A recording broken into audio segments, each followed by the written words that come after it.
The MLB Gambling Podcast on the SportsGaming Podcast Network is brought to you by Edge Boost. Bank them for better. Sign up today. EdgeBoost.bet. Code SGPN to get a $25 deposit bonus.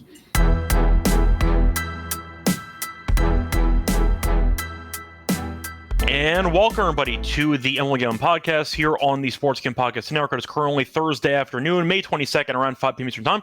I'm Russ up to Scott Rochelle, once again joined by Lonte Smith. Together, we're going to break down the games for the Friday card. Lonte, we've had a couple of games today. One low scoring, one high scoring, and somewhere in between because the Rockies are playing. But do you want to ask you, have you enjoyed the card so far? How's your Thursday going? Good action so far, man.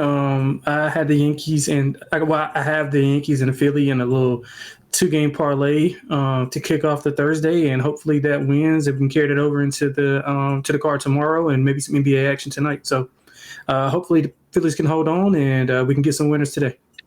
Yeah, we're kind of approaching the point where the Rockies, I'll use the word should, reach 35 wins, but I don't feel that that's 100% certainty anymore, and I feel like we're watching what could be the worst team, even worse than the White Sox from last year. I kind of planted my flag saying this team actually is worse than last year's White Sox team, and I think they've won one game since. And that was like 2 weeks ago. So this is an all-time bad team, and Philly has been looking good so far this weekend. We'll see if they this past couple days, and we'll see how they look in the last couple innings here as they try to complete the sweep. Anyway, I saw the Yankees won 1-0. Rodon's been good. Devin Williams might not stink anymore. Good for Devin Williams. He kind of figured it out, but the Yankees did win 1-0. Feel bad for Eovaldi for that gem, which resulted in a loss anyway. Besides that, had a crazy... Yeah, that's how Skeens feels every single start. Also worth mentioning, Toronto had a nice comeback after blowing the game in the ninth inning against San Diego as they won 7-6. Anyway, time to move on into the actual games for the Friday card. Before we get into the actual games, though, a reminder that we do have a discount code on the merch store right now. So if you use the code DGENS at checkout, you get 20% off everything in the merch store. So once again, use code DGENS at checkout for 20% off everything in the SGPN merch store.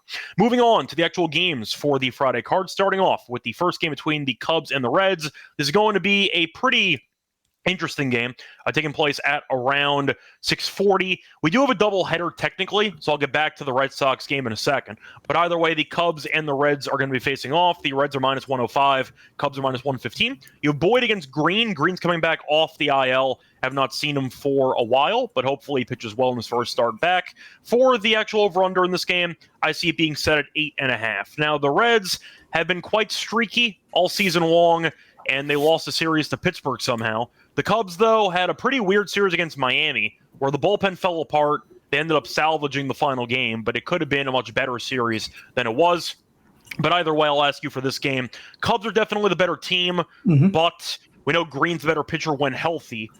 I think I like the under anyway. I think 8.5 feels pretty high. Cincinnati's offense is pretty average. I feel like it's either really good or really bad. And with Boyd being good this season and with Green, who I think should pitch okay in this outing, I'll go under. 8.5 feels a bit high. Yeah, I don't disagree. It's hard for me to take an under with the way the Cubs have been playing offensively. I mean, 5+ runs in 7 of their last 9 games. They're 7-3 last 10, 6.1 runs per 9, and hitting about 273 on the road. If you just the last 10 on the road, I mean the last 10 period, they're hitting 283, about 6.5 runs per 9. So tough to play against that, but I do kind of agree. I think Green will be fine coming back. I don't think he'll have any restrictions. Cincinnati's actually played in 10 straight unders, which is kind of ironic that, like you said, I think you put it in a best way to describe Cincinnati. I think their team, either they're really good or they're really bad. It's really not much in between. They don't really hit lefties well. They're hitting under 220 versus lefties. Boyd, 3 straight quality starts, has not allowed over 3 runs all year. Has been solid on the road. Hit rate can be a bit high, 4 home runs in his last 3, but I don't really trust Cincinnati's offense to do anything. So I really like Chicago in the spot. I don't disagree with you on the under. I'll probably just kind of stay away from it just because the Reds are just so susceptible to getting blown up at any given time, even if Green is on the mound. Yep, definitely true. So I don't mind potentially the Cubs, but I was hoping for a better price on them instead. So I'll go with the under instead as my thoughts for that one. Moving on to the next game, you have the Brewers against the Pirates. Now for this game, you have the matchup between Peralta and Skeens. Skeens and the Pirates minus 125. Brewers are plus 105. The over-under in this game is set at about 7. Peralta battled in his last start against Minnesota. He was okay. I would not say he was amazing. He was not that bad. There was some traffic, but he was able to get out of it more often than not. Skeens, though, we saw shut down the Phillies. He was amazing and picked up a loss. So that's the ultimate experience. But either way, point is Skeens has been very good, and it hasn't mattered because he's 3-5 with a 2.44 ERA. Peralta, though, 2.59 ERA. Both pitchers have been good. Total those at 7, which does make sense, but it's definitely not fun to bet. However, Pittsburgh's offense is useless, and Milwaukee's offense isn't great either. So I actually do like the under in this game. I see a low-scoring game, maybe first 5 under. You're picking a 1-0 type scoreline in the first 5. I wouldn't be shocked either. But you could argue maybe you want to go back to the Pirates' first 5, Brewers' full game, and they'll sabotage Skeens' start like we've seen time and time again. I'll go under, though. I get it 7, but for good reason. I'm going to go with the under in this game. Completely agree. I love the first 5 under, the way both pitchers have been going. Skeens also has had some walk issues. He's got 3+ in 3 of his last 4, so that's I wouldn't say concerning, but it's something that I've been looking at. Peralta doesn't even allow a lot of hits. I mean, he's got 4 or less hits allowed in 4 straight games. You mentioned the ERA. If you want to minimize that to the last 6 game set where he's been 4-2, 2.75 ERA. This is in the last 6 games. He's been really good. Don't trust Pittsburgh's offense. Milwaukee's offense is kind of up and down. It's been better lately, but they got shut out, I think, 3 times in 4 games against like the Twins. Yeah. And they looked awful, but they've started to look a little bit more normal. I'll put it that way recently. Yeah, and I like their chances a lot more at home than on the road. But Pittsburgh, under in 9 of their last 10. They scored 2 or less runs in 4 of the last 5. I think both pitchers are – I think we're in for a classic 1-0-2-1 type of game. So I like the first 5 under. Love the first 5 under. Like the full game under as well. Yep. Moving on to the next one. Going to look at the matchup between the Giants and the Nationals. For this one, a matchup between Raup and Gore. For the pricing on this one, I see the Giants and the Nationals both at minus 108, so I see a pretty even battle there. Over-under is at 8 flat. Now, Raup this season has been battling. He's 2-3, 4.11 ERA. Gore's 2-4, 3.67 ERA. Gore was supposed to pitch yesterday, but there was a rainout, so he got moved into the start on Friday. So a bit of a weird spot based on potential schedule here, because he isn't going to have an extra day off. But still, he was good that was a Raup, my bad. Raup was good his last couple outings. He has given up 4 earned in his last 3 starts combined. 6 innings, no runs. Gore, though, had the very weird start against the Orioles in the last game of the Hyde career as manager. But either way, the point is he got shelled, but didn't actually give him any runs because he gave up 10 hits in 3 2/3 and only 2 runs. So the Orioles stranded a Village on the base paths, and he only gave up 2 earned. But Gore was not very good in that one. Now, the Nationals this season we know are not that great. Cruz got injured too, not ideal. They're 22-27. Giants, though, are 29-21, but they are 500 on the road. I'm going to ask you about this game because I think the Giants are the better team. I think Gore's the better pitcher. But sure, this Raup's been pitching better than I kind of thought, which is looking at the stats of the last couple of starts. So I'm going to go with the Giants here. I think the Giants are the better team. Their bullpen's a lot better than Washington's. I see a close game, but in what I think is going to be a 1-run game late, I definitely trust San Francisco's bullpen a lot more than Washington's. I'll go with the Giants to find a way to win this game 4-3. Yeah, I don't disagree. I wanted Washington to be a little bit of a dog price. San Francisco's both teams are 500 in the last 10. Haven't been playing extremely well. I mean, Washington's won 4 in a row. They've scored 5+ runs in 3 straight. And on the other side, San Francisco, like they kind of leveled off since that hot start. They played in 3 straight home series, 5-4 in that span. The reason why I kind of like Washington is that San Francisco doesn't really hit lefties well. They don't really hit the ball well on the road. They're under 220 in both of those categories. That's against lefties and on the road. Contact pitcher. I mean, he's coming off his best start of the year. I think he has 6 scoreless. Yep. Gore's coming off a literally a historic performance, something that we've never seen. 10 hits, 9 Ks, and under 4 innings pitched. He's had some command issues as of late also, so he'll need to kind of get that in order. But I do think Washington could kind of be feisty here. If Gore can give them some distance and they can shrink that bullpen, I think they got a better shot. But I do like the over, though. I like the over, and I like Washington. Yeah, so it's something we're just going to disagree on that game. Don't feel great about it in general, but I just trust the Giants more in the late innings than I trust I don't disagree with that. For that one. So moving on to the next game, you have the Rays against the Blue Jays. Rays are hosting that one. You have undecided against Rasmussen. The Rays are minus 155. The Blue Jays are plus 130 off the very nice win there in extras in 11 innings against the Padres today. So the bullpen might be shot. We have an undecided pitcher. It's a really bad spot for Toronto because Tampa ended up winning the finale against Hunter Brown. They actually shelled Brown, but they don't play today. So Tampa has a full day rest advantage. The entire bullpen should be available, and Toronto's got no starting pitcher listed and a bunch of tired arms. But it's an expensive price. I understand it. Toronto's offense has been waking up a bit recently, but extra innings did help that today. I think I'll go Rays minus 1.5. Yeah, me too. It's going to sound dangerous, but the Rays have been hitting the ball a little bit better lately, and maybe the wind carrying helped, but it's plus 128. Rasmussen's been fine. I think for his entire career has been okay. The issue has been injuries for him. But he's 2-4, 2.93 ERA. I like him, and Toronto burned every arm they had in the game today. So I'll go with the Rays minus 1.5.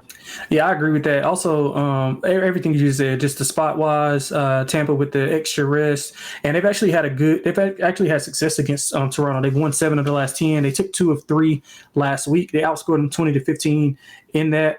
I think Rasmussen's been fine. He's not bad. He's not good. I mean, Toronto is still not to be trusted. I know they've won 7 of their last 11, but I mean, it's fine. They'll lose 7 of the next 11 to balance out. It's fine. Exactly. So that part is coming. So hopefully it's coming in expense to a 4-1 win for the Rays for our sake. Yeah, definitely can get behind that too. Do want to point out, though, that for the next game, we do have a doubleheader. So I was going to get into the Red Sox and Orioles game, but now they turned into 2 games, decided to merge both of them together. Starting off with the first game. It's actually the first game on the card because it's taking place at 1:35 p.m. Eastern. You have Povich against Bayo. For this one, you have the Red Sox minus 130, the Orioles at plus 110. For the over-under, I see the line being set at about 8 or 8.5. For this game, I like the over. Bayo has been walking the entire team basically in every start. He just can't find the zone. Bayo's had 5 walks in 2 of the last 3 outings, and he's gone to less than 5 innings in each of the last 3. 7 earned against the Braves at home last start, 10 hits, giving up 16 hits in his last 2 starts combined. It's not pretty. Povich, I don't like. I don't think he's actually good.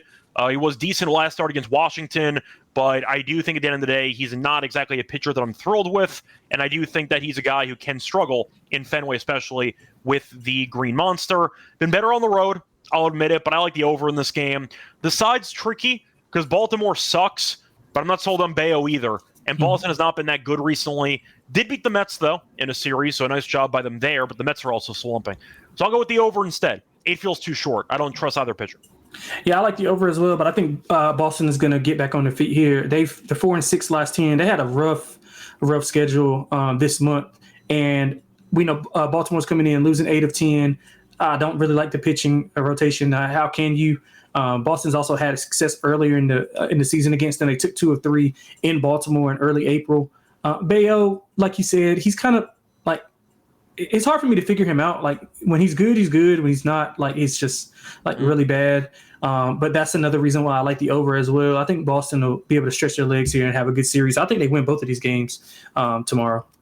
Well, you just kind of ruined the surprise of the second game. Oh, yeah, my bad. The second game right now. It's fine. So for the second game, we have undecided against Giolito. It's fine you spoiled it because we have no lines for the second game anyway. Actually, I see potentially Morton pitching. Yeah, that's what I saw. So that is a possibility. And I actually do see some lines that actually just dropped a couple of minutes ago. For the money line in the game 2 of the doubleheader, you have a matchup between Giolito, who's a minus 138 favorite, against allegedly Morton at plus 118. For the over-under, I once again see a total of 9.5. So higher total in game 2 than game 1. I get it. Morton's been terrible all year. Giolito's been bad too. I just see runs today. So just give me the over in this game too. Yep, and I mean, just a complete fade of Baltimore and Morton. I mean, he last pitched on March 7th, if I'm not mistaken, or May 7th, I'm sorry. 9.9. I think he came in for Gibson when Gibson went 2/3 of an inning when he came out of the bullpen. Yeah, you might be right. He's got a 9.90 ERA in his last 5, 18 walks in that span, low K rate. Boston should be able to rake against him. So I think I would look at more so the Boston team total over in this specific game. Giolito's, obviously he's not going to get back to himself back when he was, Cy Young contention, but I think he's obviously better than Morton, and I think he can navigate through that Baltimore offense. So I like Boston in the spot too. I think 138 is a little short. Yeah, it might be. I just think there's going to be runs either way. So I'll go with the I agree with that. I agree with that instead. Yeah. So before we get into any of the other games on the card for Friday, a reminder they're brought to you by EdgeBoost because they're the first ever bank account for bettors. And a reminder they also have the ability to give you your money without having any of your gambling transactions denied. All of them will be approved by using EdgeBoost. No usage fees, known and balanced cash rewards as well, 100% approval for all deposits, betting related. And a reminder you can also sign up today. EdgeBoost.bet, promo code SGPN, deposit $25 and EdgeBoost match deposit. EdgeBoost.bet, promo code SGPN. We're also brought to you on Xfinity because they have their brand new promo. They're going along for the NBA playoffs with their extender bonus. The longer the series goes, you can get a bigger bonus. And a reminder, you can sign up for your new account with the promo code MLBSGPN. Get a special pick and a first-time buzzer offer up to 1K more cash on fantasy promo code MLBSGPN. Welcome back, everyone, to the MLB Gambling Podcast. Finished going through the first couple games on Friday. Time to move on into the game between the Guardians and the Tigers. For this one, you have Sissoni against Job. And for this one, it's not exactly a great pitching matchup, but Job is 4-0, despite having a 4.12 ERA. Detroit's minus 135. Cleveland is plus 115. For the over-under, I see the line being set at about 8.5. It might be pronounced Ciccone. I might have butchered the pronunciation there. I think it is Ciccone, so apologies there. But either way, Detroit's been great this season at home, 17-5. Cleveland is 12-14 on the road. Joe's getting run support. He's been, recently speaking, fine. He had one bad start against Colorado in Coors. No shame in that. Young pitcher in Coors. He's going to struggle. Last 2 starts, though, 11 2/3 innings and 3 earned runs. They've won every single start he's made this season, even with the no decisions. They have won all 8 of his starts this season, and the price is pretty cheap against a bad team on the road. Ciccone's also not been very good. So I am going to go with the Tigers minus 135. Completely agree. I think it's a little bit short. I also like the under in the game. Joe, he's had a little bit of walk issues, but I don't really trust Cleveland's offense to kind of do things right here. Third straight road series for them. They were 1-4 in the span of those first 2 road series, 3-7 in the last 10. Don't really like the trajectory of where they're going. Detroit, we rattled off the numbers at home. They're a better team. Job, it seems like, just got the gift of gab here. So I'm going to take him. He's much better at home. 4 earned runs in his last 3 combined home starts. So I like Job in the under here. Yeah, I think I can get behind that too. Guardians offensively have been classic Guardians. They're fine. Detroit's offense has been okay, but that's good enough. Better than what I expected. Yeah, so there we go. That's why they're actually solid offensively. Yeah, at least enough to be this far over 500. So I'll go with you. I'll give me the Tigers and give me the under in this one. Talked about it with Dylan yesterday. The Tigers' prices just feel so disrespectful because they're the best team in the American League right now, and they're constantly laying like 130 when I feel like they should be 160 in a lot of these games. I think this price feels pretty cheap. Yeah, so I'll go Detroit in this one.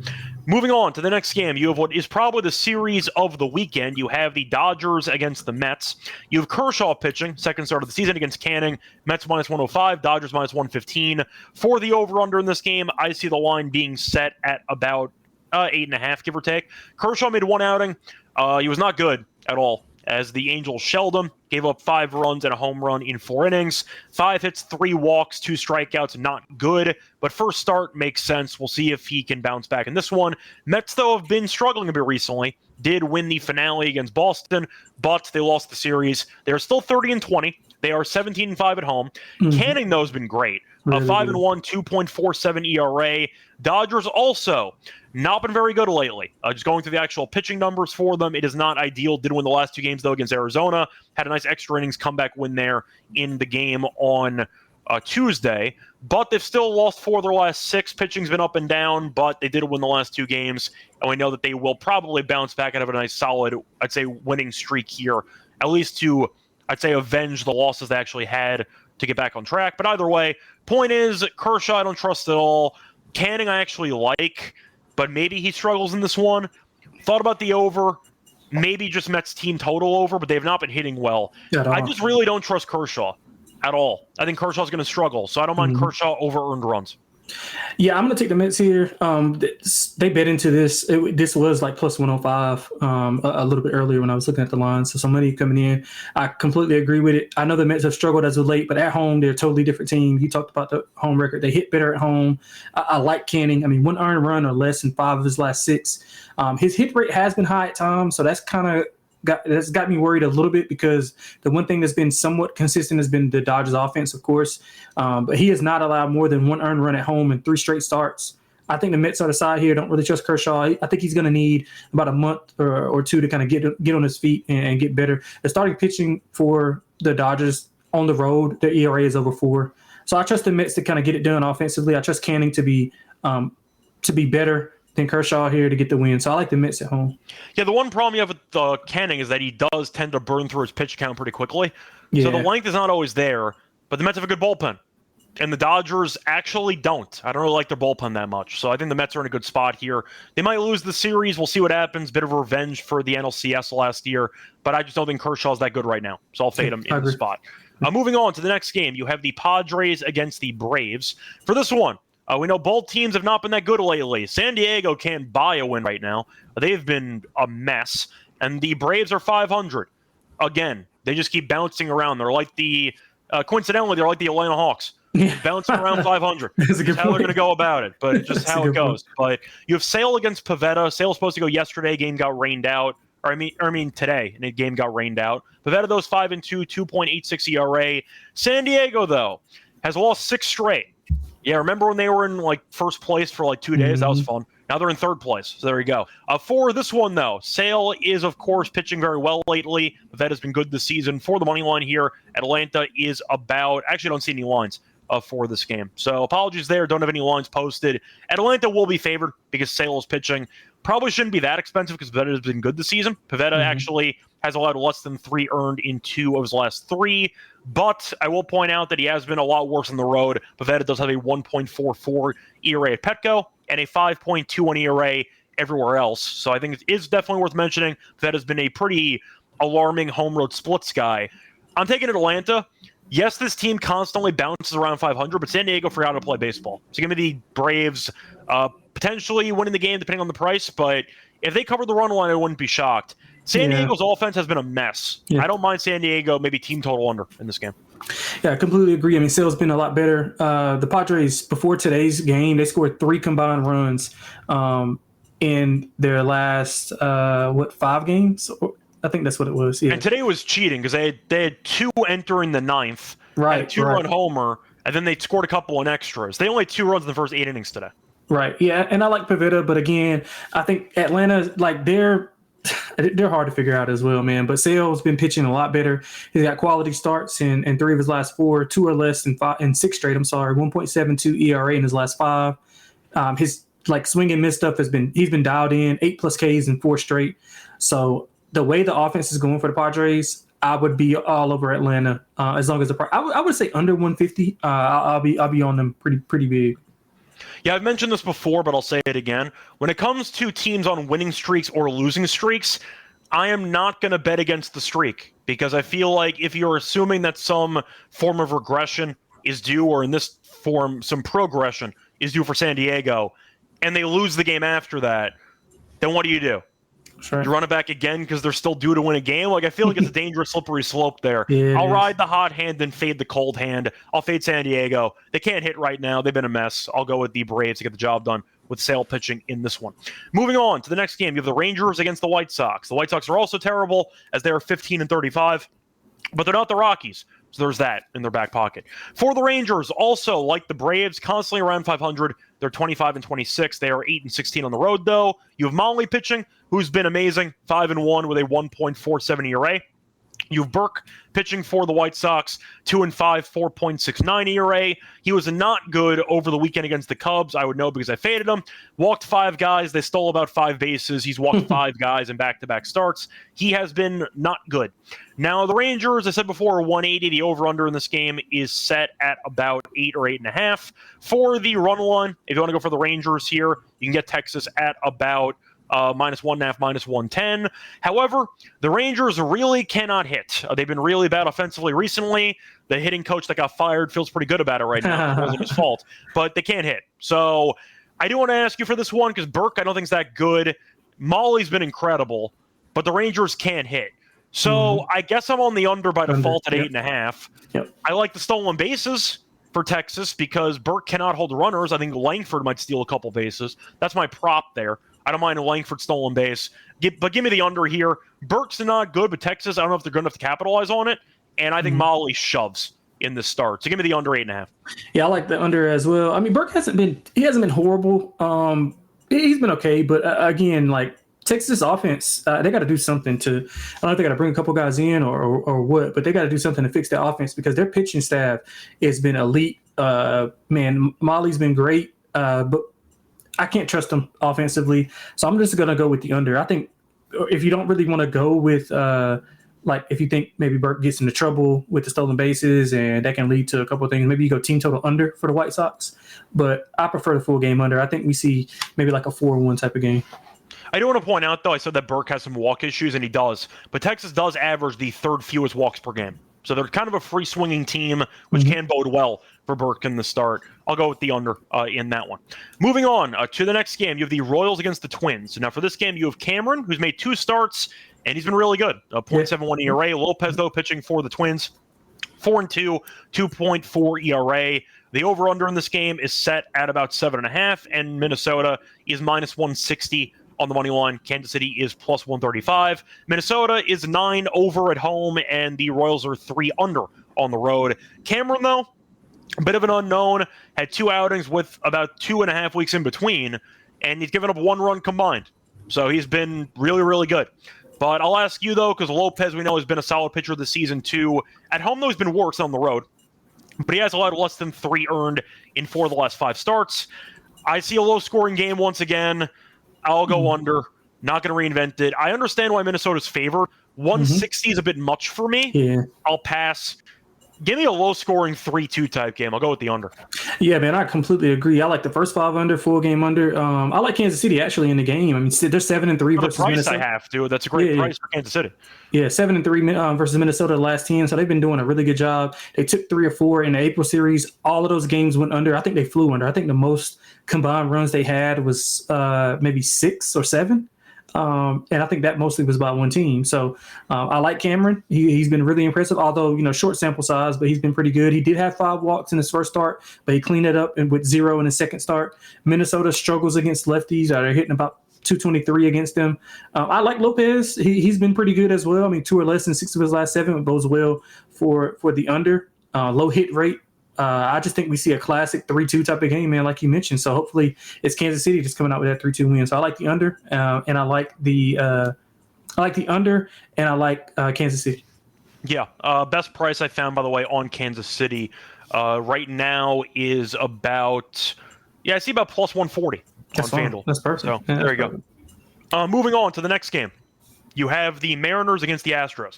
Now for this game, you have Hancock against Gusto, 2 pitchers who are not very good. Gusto, 4.65 ERA. The numbers on Hancock are worse, though. It's 6.21 ERA. Also not a great movie either, but separate point. The Astros are -120. Mariners are even money. For the over-under, I see about 8.5. So I understand Seattle's offense can be streaky. I get Houston's offense has been fine. Houston, though, is over 500. You might not have realized, but they're 25-24. I like the over. I think both these pitchers aren't very good. So I think based on the actual pricing, I get why Houston's favored. Do I want to lay it with Gusto? No. So I guess it's Seattle +104, but I'm probably not going to bet that. It's over, I guess, because I don't like either pitcher. Yeah, that's the thing that I wrote down, like over and maybe Seattle if the plus sign is a little bit bigger. But I wanted to get right around like 120-ish. But obviously didn't get there. Hancock, I mean, I'm not the biggest fan, but he's been pretty good on the road, 2 or less. Will Smith's had better movies. It's fine. But yeah, 2 or less 2 or less allowed and 4 straight on the road. I mean, Houston's just kind of this middling team. I can't get a good feel on him. Gusto's allowed 7 earned and 2 in the third innings pitched before he was sent to relief role. So he's been okay. He was okay prior to that, but again, do I really trust him? I don't really trust either team, to be honest. But the one consistent Seattle's offense has been, although it struggled, numbers wise to begin the year, they've been really solid on the road. They're one of the best road offenses in the MLB. So I like Seattle. I don't like. I'm going to bet Seattle. I don't like it. I will say that, but I like the over though. Yeah.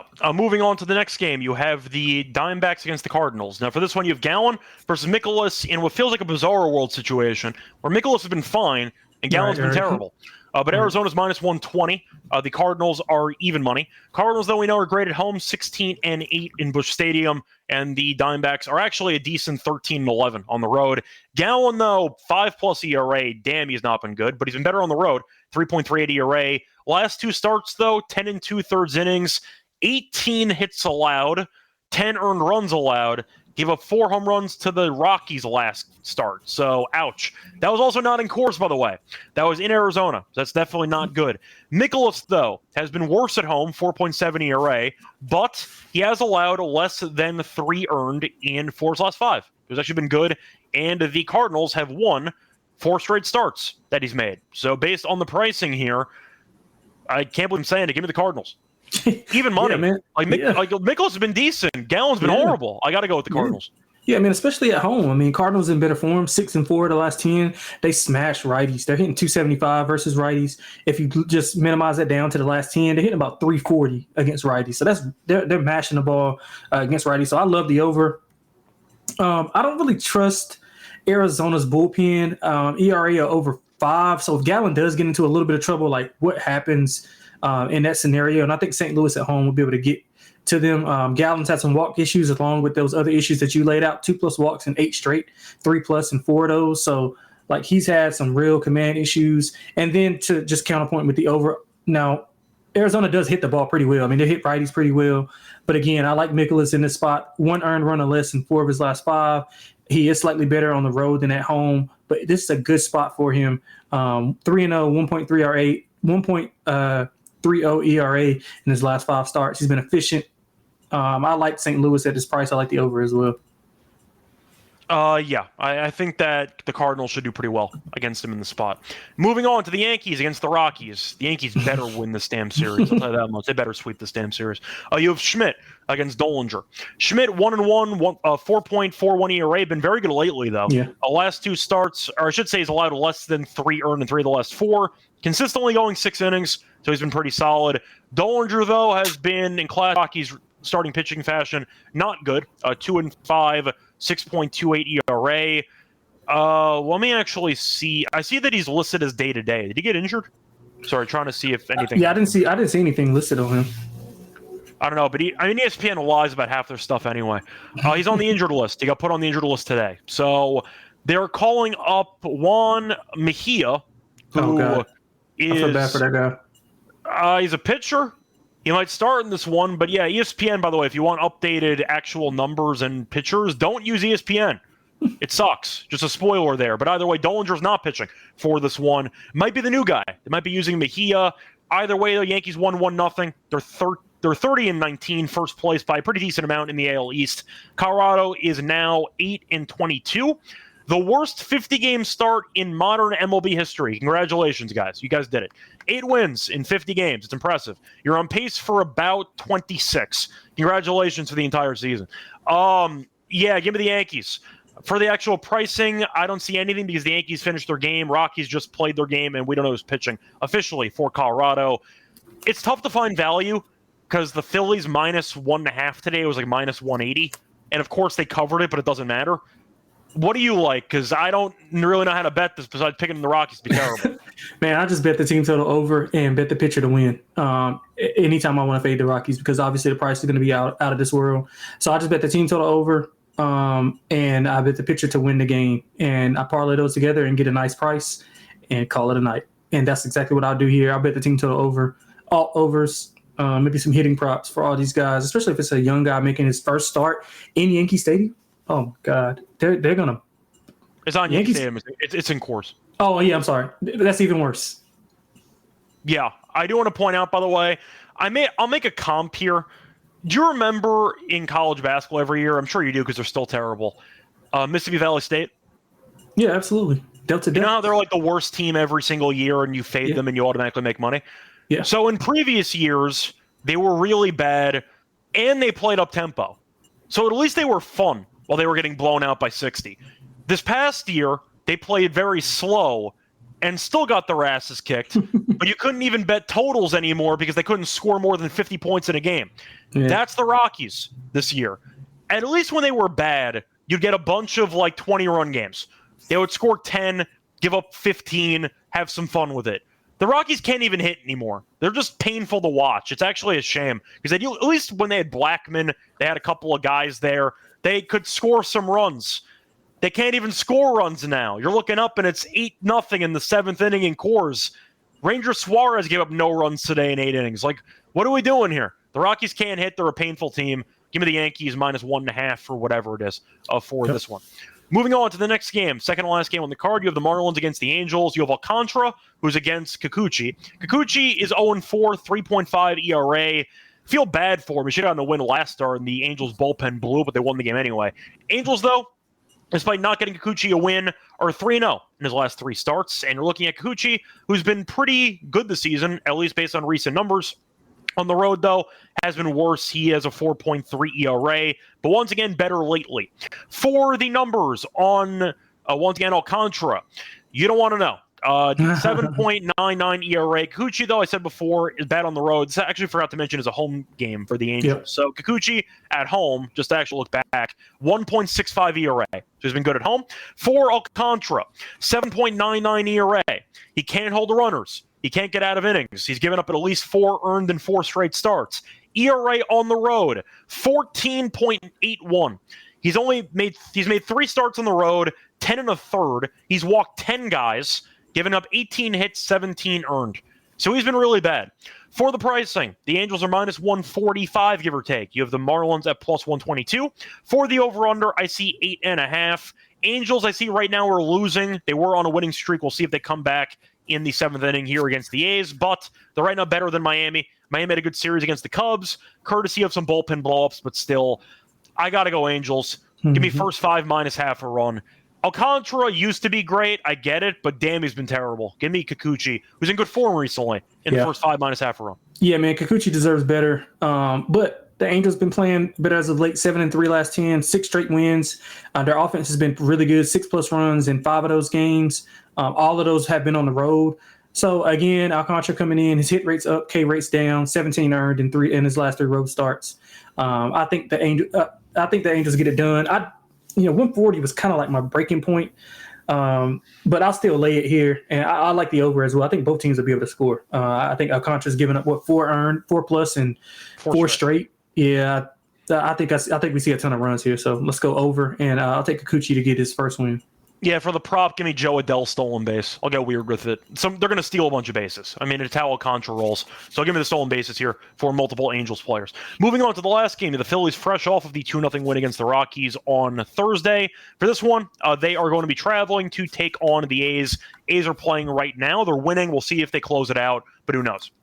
For the lines, I got nothing. That's all I got. For the actual matchup, you have Wheeler against Springs. Wheeler's been great. 5-1, 2.67 ERA. Springs has been up and down, but really good lately. Last 4 starts, he's allowed a total of 4 earned runs. Springs, though, is also really bad at holding runners because of a ton of stolen bases.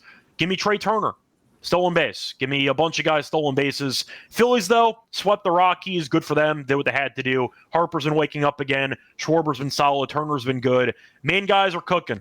And Wheeler's been dealing. So give me the Phillies minus 1.5. Yeah, I kind of agree with you, but I might go with the A's if the price is good enough. I mean, they've been playing a brutal schedule like the past month and some change, brutal schedule. Update, by the way, the A's already blew it. Gave up a grand slam in the 7th inning to Ward. There we go. So they're probably down 6-5 right now. Yeah, they're probably going to lose 9 straight. But man, they've been facing a tough schedule. I might take a flyer on him, although Wheeler's been dealing. I mean, it's tough, man. So good. Yeah, he's been really good. I mean, it's going to be tough, but I'm going to probably hold my nose and take the A's if the price is big enough. I like Springs. He was really, really good against San Francisco's offense, the Dodgers offense in Seattle, who we talked about, who's really good on the road. He was really good against those guys. I'm probably going to hold my nose and take a flyer just in this first game to see how they play. But I think the A's will be undervalued going into next month just because they played such a rigorous schedule, and we'll get some value on them going forward. So I'm going to probably take the A's if the price is big enough.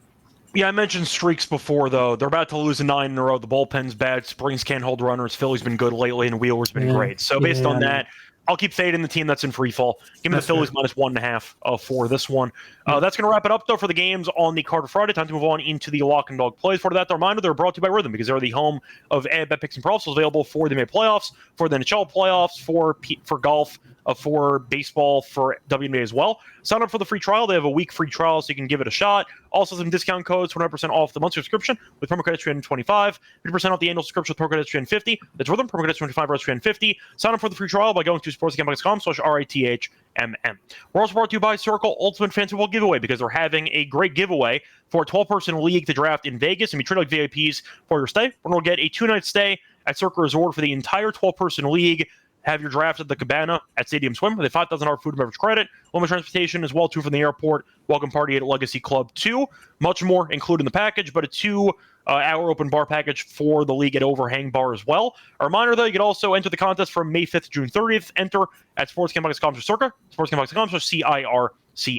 We're also brought to you by MyBookie.ag because MyBookie.ag plays in every sport. They have the NBA playoffs, the NHL playoffs, they have baseball, they have UFC, tennis, you name it. They also are available at a ton of locations. Use crypto for payouts, easy deposits. When you do sign up for your new account, use the promo code SGPN to get a 100% sales match up to $1K. Terms and conditions apply. MyBookie.ag, promo code SGPN. Welcome back, everyone, to the MLB Gambling Podcast. Finished going through every game on the Friday card. Time to move on into the lock and dog plays. Apologies once again. We are missing some lines. Not our fault. Just got to deal with what we have. So, Lonte, I'll ask you first. What is your lock and dog for the Friday slate? Yeah, so let's go to the top of the card, and I'll take the Cubs at anything under 120. I think you can find 115. I mean, they're just in better form than what Cincinnati is. Don't trust Cincinnati's offense. I know Green has been good. I see minus 112, by the way. Yeah, that's perfect. That's perfect. I think Chicago is the most consistent, one of the most consistent teams in the majors right now. I think Boyd will be fine. They don't. Cincinnati doesn't hit well, period, but they definitely struggle against lefties.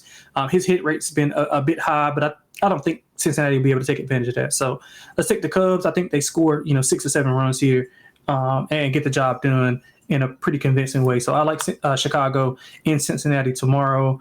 For the dog, man, I thought it was pretty simple for me. I think a game that I liked it. I think you kind of just price-wise, you liked it. I'm going to go Kansas City, man. Kansas City's been having extreme success here. They won 7 of the last 10 against Minnesota. They took 3 or 4 in April. Cameron's been fine. Lopez has been good. I think all it's going to take is maybe 2-3 runs to get it done. I think we see a low-scoring game. Minnesota doesn't hit lefties well. I'm going to take Kansas City at plus 140 on the road. All right, so for my lock, I thought about going with something and decided to pivot at the last minute. But I do think I am going to go with a total for my lock. Hit the total for the games today because I had the Yankees and Rangers under. And you know what? It was fun watching the Rangers do nothing for 9 innings. So give me the under again at 8.5. This one's at minus 122 on FanDuel. End of the day, Molly's been great. White Sox can't hit. We know that the Rangers can't hit either, so I see a pretty good spot here.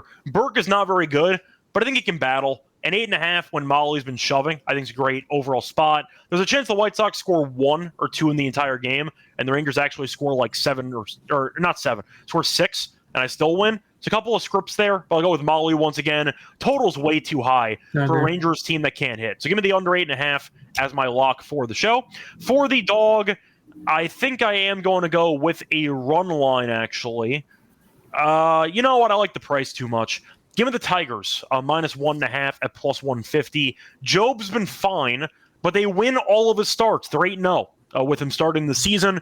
The Rangers have been really bad offensively. The Tigers have been pretty good offensively. So I think you're looking at, once again, a spot where I think the Rangers will back the current trends with their bad offense. Give me the under in that game. Tigers, though, 17-5 at home. Guardians are not very good on the road, being 12-14. Ciccone has not been good either, 5.4 ERA. And I said before, the Tigers have won all 8 of Job's starts. They have actually won all of them besides 2 by 2+ runs. So I do like the run line there, plus 150. Best record in the AL at plus 150 on the run line at home. Yeah, that's good enough for me. I'll give me that for the price there as my dog. Anyway, Lonte, I'll ask you before we end the show, what is going to be your home run pick for the card on Friday? And we're going to go to Coors, man. Ben Rice. I think Ben Rice is going to have a good series. This is a ballpark that he should be able to thrive in. So let's go with Ben Rice. He's been hitting the ball pretty well, getting into a decent rhythm. So let's go with him to hit a bomb tomorrow, Ben Rice. Okay. So for mine, I want to figure out where I want to go with this one. I got to go with the Angels because they keep hitting home runs and they've been great recently. Let me just see what numbers I can get for the head-to-head. I mean, nobody's been that great. Ward's been pretty good. Soler can potentially hit one, but I don't trust him at all. Do I want to go with Joe Adele? I like Adele. He's batting 180. I think Adele's, by the way, a terrible baseball player, but he keeps hanging out there in the league. You know what? Guy had 5 RBIs in a grand slam today, but I like him in general. Give me Ward from the Angels to have a home run. He has 13 this year, now 14 because he had one about 5 minutes ago. Good spot. Alcantara has been getting shelled all season. I think it's a good spot. Give me Ward for the home run as my pick there for Friday. Anyway, let's go wrap it up for the show. Back once again tomorrow to get into the Saturday games. Till next time, find me on Twitter, Rice Radio. Find me on Twitter at XXLonteXX. Till next time, good luck to all of you and all of your bats. Bye, everyone.